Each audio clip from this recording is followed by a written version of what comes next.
जय माता दी। हमारे YouTube चैनल कारगिल वॉरियर्स में आप सभी का हार्दिक स्वागत है। सर्वबाधा विनिर्मुक्तो धन धान्य सुतान्वितः मनुष्यो मत प्रसादेन भविष्यति न संशय। अर्थात माँ भगवती के आशीर्वाद से सभी मनुष्य सर्व बाधाओं से मुक्त होकर धन्य धान्य से संपन्न हो जाता है। उसको संतान सुख की प्राप्ति हो जाती है। हमारे धर्म ग्रंथों के मुताबिक एक छोटी सी कथा माँ की चैत्र नवरात्रि क्यों मनाई जाती है। नवरात्रि देवी की उपासना करने वाले सभी भक्तों का एक पवित्र पर्व है। नवरात्र एक संस्कृत शब्द है जिसका अर्थ होता है 9 रातों का समय। इन 9 रातों और 10 दिनों में शक्ति रूपी माँ की पूजा की जाती है। एक साल में 4 बार नवरात्रि का पर्व आता है। पहला नवरात्रि का पर्व चैत्र महीने में आता है जिसे चैत्र नवरात्रि कहते हैं। इस नवरात्रि के साथ ही हिंदू नववर्ष की भी शुरुआत होती है। दूसरी नवरात्रि अश्विन माह में आती है जिसे शारदीय नवरात्रि कहते हैं। पौष और आषाढ़ के महीने में भी नवरात्रि का पर्व आता है। इसे गुप्त नवरात्रि कहते हैं। इसमें तंत्र साधना की जाती है। देवी के उपासक तंत्र विद्या प्राप्त करने के लिए इसमें तंत्र पूजा की उपासना करते हैं और माँ दुर्गा से आशीर्वाद प्राप्त करते हैं। इसलिए इसको पारिवारिक लोग नहीं मनाते हैं।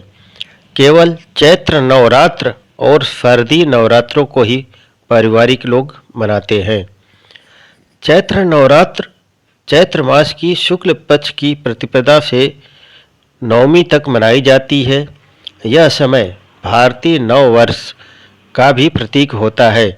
इस समय सूर्य मेष राशि में प्रवेश करता है और नए सृजन और नई ऊर्जा का संकेत देता है। और ऐसा इस समय कि सभी पेड़ पौधों में नए नए कोपले निकलने लगती हैं। माना जाता है कि इस समय संसार के सकारात्मक ऊर्जा का संचार अधिक होता है और माँ दुर्गा देवी की कृपा से सभी वातावरण शुद्ध और ऊर्जावान हो जाता है।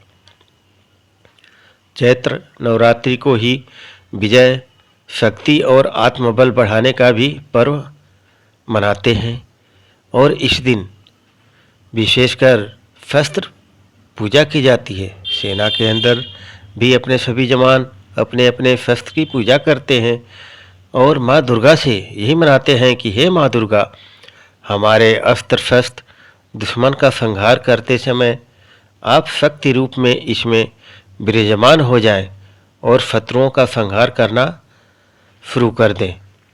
मार्कंडेय पुराण में दुर्गा सप्तशती के मध्यम चरित्र में वर्णन है कि प्राचीन काल में एक राक्षस था जिसका मुख भैंसे के समान था और इसका नाम था महिषासुर, जो कि बहुत ही शक्तिशाली था। उसने घोर तपस्या करके ब्रह्मा जी से वर मांगा और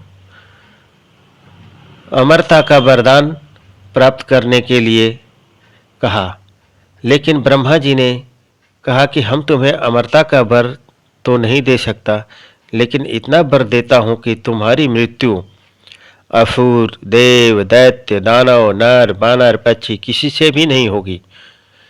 महिषासुर ने पूछा, हे ब्रह्मदेव, फिर मेरी मृत्यु कैसे होगी?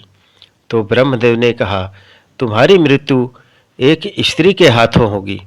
और ब्रह्मदेव अंतर्ध्यान हो गए।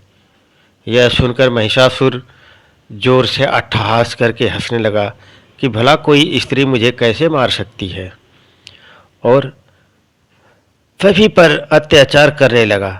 तीनों लोकों पर विजय प्राप्त कर लिया और देवताओं को भी भागने पर मजबूर कर दिया। तब सभी देवता त्रिदेवों के पास गए और उनसे अपनी रक्षा की प्रार्थना की। तब त्रिदेवों ने एक अग्निपुंज का निर्माण किया। उसको बाद उसमें सभी देवताओं ने अपना अपना अंश मिलाया। उससे माँ देवी प्रकट हुई और सभी देवताओं ने आदि शक्ति माँ की का आह्वान किया। तब चैत्र मास की प्रतिपदा से लेकर नवमी तक अपने सभी 9 रूपों को माता ने प्रकट किया। इसके बाद सभी देवताओं ने अपने अपने अस्त्र और शस्त्र माता को दिए और माँ शक्ति ने उसके बाद महिषासुर का वध किया। इसीलिए चैत्र नवरात्रि मनाई जाती है। अगर वीडियो अच्छा लगे तो कमेंट में जय माता दी और सभी माता के भक्तों को शेयर कीजिए, लाइक कीजिए। माँ देवी की कृपा आपके परिवार पर सदैव बनी रहे। जय माता दी।